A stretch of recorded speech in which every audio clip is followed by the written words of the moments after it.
Hello students, तो कैसे हैं आप सभी। उम्मीद करता हूं कि आप सभी ठीक होंगे और साथ के साथ रिवीजन भी कर रहे होंगे। तो आज का टॉपिक आपका होने वाला है इकोलॉजिकल सिस्टम थ्योरी। और ये किसने दिया है? ये दिया है यूरी ब्रोनफिन-बर्नर ने। ठीक है, किन्होंने दिया है? यूरी ब्रोनफिन-बर्नर ने। ठीक है, तो आज किसके बारे में पढ़ेंगे हम? इकोलॉजिकल सिस्टम थ्योरी के बारे में।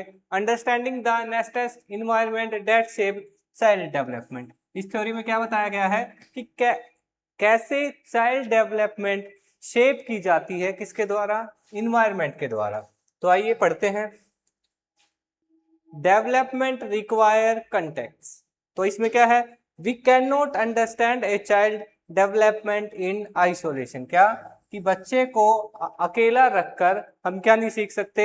उसके डेवलपमेंट के बारे में पता नहीं कर सकते। ठीक है, कि बच्चे को हम क्या रख दें? अकेला रख दें और फिर उसकी डेवलपमेंट के बारे में नहीं समझ सकते। ये किसमें बोला गया है? इस इकोलॉजिकल थ्योरी में। It must be viewed within the natural environment in which they live। अब क्या कि चाइल्ड डेवलपमेंट को जानने के लिए क्या जरूरी है कि जिस इन्वायरमेंट में वो रहता है उस अकॉर्डिंग या उस टाइम रहते हुए, वो समाज में रहते हुए, इंटरेक्ट करते हुए ही क्या हम उसकी डेवलपमेंट के बारे में जाने। तो ये किसमें है? इकोलॉजिकल सिस्टम थ्योरी में। तो इन्होंने कितने सिस्टम बताए हैं? 5 सिस्टम्स बताए हैं। तो सबसे पहला सिस्टम कौन सा है? Microsystem. Second mesosystem. Third exosystem. Fourth macrosystem and fifth chronosystem. आइए अब हम इनके बारे में डिटेल में पढ़ते हैं। तो सबसे पहले क्या है? Micro system. तो माइक्रो सिस्टम क्या होता है कि daily direct interaction. Micro system में क्या आता है कि हम डेली क्या कर रहे हैं? इंटरेक्ट कर रहे हैं, वो भी कैसे? डायरेक्ट इंटरेक्ट कर रहे हैं। एग्जांपल के साथ देखिए क्या है? A student daily interaction with family, school and close peer. अब इनके साथ तो बच्चा स्कूल जा रहा है, अपनी फैमिली के साथ रहता है, दोस्तों के साथ खेलता है, तो वो क्या कर रहा है? डायरेक्ट इंटरेक्शन कर रहा है ना। तो ये किस में आएगा? माइक्रो सिस्टम में। तो याद रखेंगे, जिसमें भी हम क्या कर रहे हैं? डायरेक्ट इंटरेक्शन कर रहे हैं, वो किस में आता है? माइक्रो सिस्टम में। अब नेक्स्ट देखिए क्या है? मैसो सिस्टम। अब मैसो सिस्टम में क्या होता है? जब दो माइक्रो सिस्टम क्या करते हैं? एक दूसरे के साथ इंटरेक्शन करते हैं। Relationship between different micro system. क्या? जब डिफरेंट माइक्रो सिस्टम मिलते हैं एक दूसरे से या इंटरेक्ट करते हैं, तो उसे क्या बोला जाता है? मैसो सिस्टम। आइए समझते हैं एग्जांपल के through. A parent teacher meeting where home and school environment interact to support the children. अब क्या है? पीटीएम में जाते हैं ना।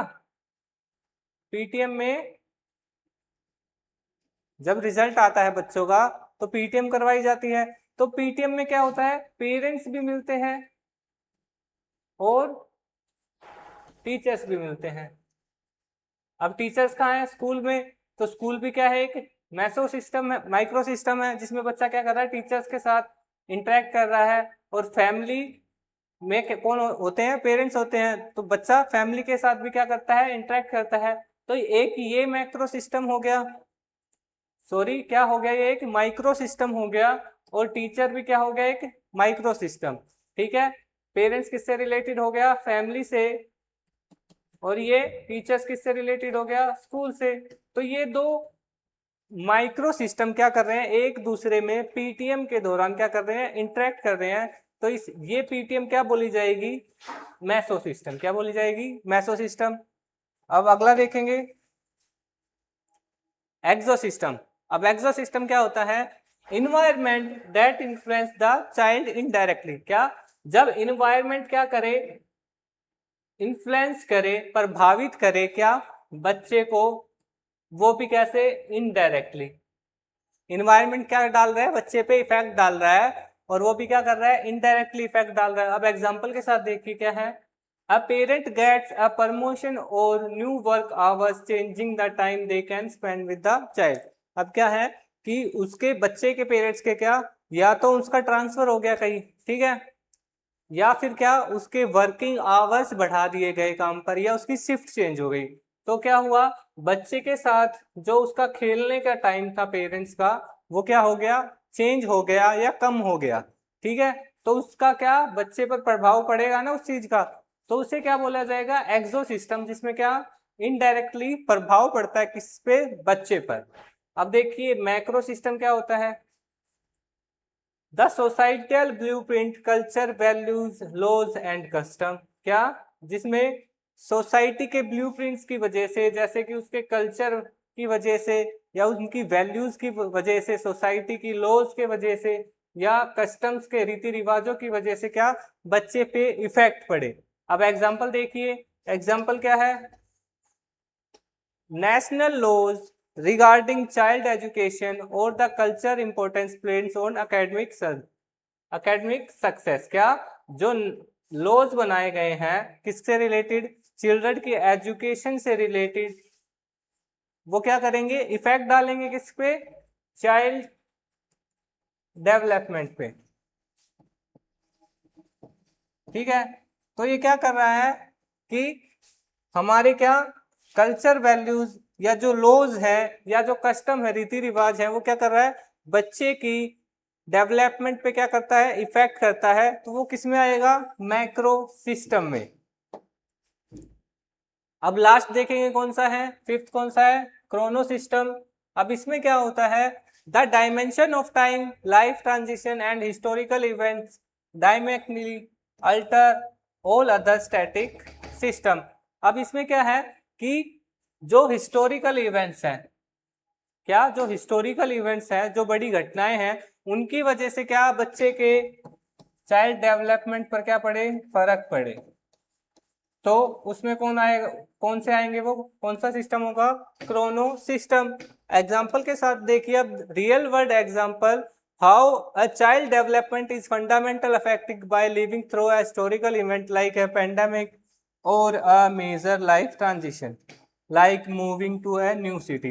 अब क्या पेंडेमिक हो सकता है कोई, जैसे कि अभी कोरोना वायरस आया था कुछ साल पहले, तो उस पर भी क्या बच्चे की चाइल्डहुड डेवलपमेंट पे फर्क पड़ा ना, बच्चा स्कूल नहीं जा पाया तो उसके क्या कोग्निशन पे फर्क पड़ा होगा, बच्चा बाहर नहीं खेलने जा पा रहा था अच्छे से तो उसके फिजिकल डेवलपमेंट पे फर्क पड़ा होगा, बच्चा अपने दोस्तों से नहीं मिल पा रहा था तो उसके इमोशनल डेवलपमेंट पे फर्क पड़ा होगा। तो क्या कि जो भारी चीजें हैं या जो बड़ी चीजें हैं, हिस्टोरिकल इवेंट्स हैं या लाइफ ट्रांजिशंस हैं, ये दो चीजें जो हों, लाइफ ट्रांजिशन या हिस्टोरिकल इवेंट्स, क्या बच्चे की डेवलपमेंट पर क्या डाले, इफेक्ट डाले।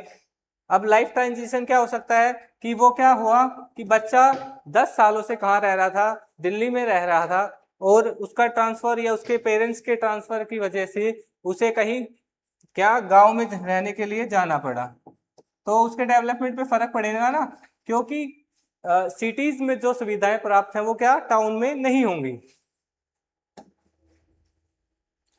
तो अब देखें, एक टेबल बनाई है मैंने, क्या माइक्रो सिस्टम किसमें, जिसमें हम डायरेक्ट इंटरेक्शन करते हैं, एग्जांपल क्या है, फैमिली एंड स्कूल। मैसो सिस्टम क्या है, कनेक्शन, जिसमें दो माइक्रो सिस्टम मिलते हैं, जैसे कि पेरेंट और टीचर की पेरेंट्स मीटिंग। एक्सो सिस्टम क्या, जो बच्चे पर इनडायरेक्ट इन्फ्लुएंस डालता है, जैसे कि parents, work place. Macro system क्या, सोसाइटल कॉन्टेक्स्ट से रिलेटेड होगा, उसके कल्चर वैल्यूज हो, लॉज हो, कस्टम्स हो। और क्रोनो सिस्टम क्या हो, टाइम हो या कुछ चेंज हो जाए, जैसे कि लाइफ ट्रांजिशन या हिस्टोरिकल इवेंट्स, ठीक है। Designing the supportive ecosystem.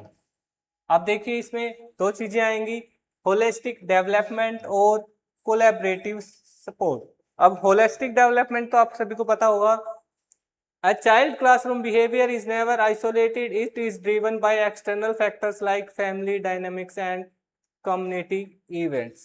क्या कि चाइल्ड का क्या बिहेवियर जो है सिर्फ आइसोलेटेड नहीं रहता, क्या कि वो अकेले रहने से क्या उसका बिहेवियर के बारे में हम क्या नहीं कर पाएंगे, स्टडी नहीं कर पाएंगे या डेवलपमेंट के बारे में पता नहीं कर पाएंगे।